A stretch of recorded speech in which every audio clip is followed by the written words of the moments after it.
Je ne sais pas qui est-ce qui prospecte pour arriver à trouver ces représentants de la civilisation complètement en dehors des normes, et c'est ça qui intéresse alors faire un film dans les asiles, chez les fous, faire un film, tout sauf les choses normales. Donc finalement on n'est plus du tout dans l'ethnographie, on est dans une espèce de socio-psycho je ne sais quoi, et ça fait longtemps que l'ethnographie est sortie du dispositif, surtout depuis que les chaînes de télévision se sont mis à passer des films des films dits ethnographiques.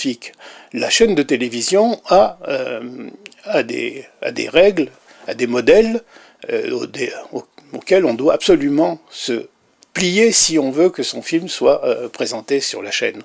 Donc c'est eux qui font l'ethnographie. Et leur ethnographie consiste à dire ce sujet m'intéresse, ce sujet m'intéresse pas. Et si le sujet les intéresse, ce qu'on a mis au début, il faut le mettre à la fin. Et ce qu'on a mis au milieu, il faut le mettre au début. Enfin bref, il faut refaire les films tels qu'ils souhaitent que ce soit fait. Donc ça n'est plus du tout de l'ethnographie. Et surtout, ça devient quelque chose où petit à petit, on approche du cinéma de fiction.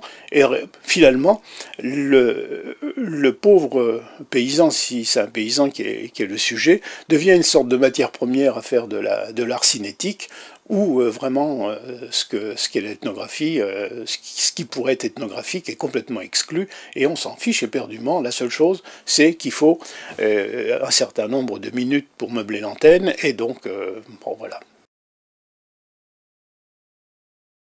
J'ai jamais un seul de mes films qui est montré à la télévision, jamais.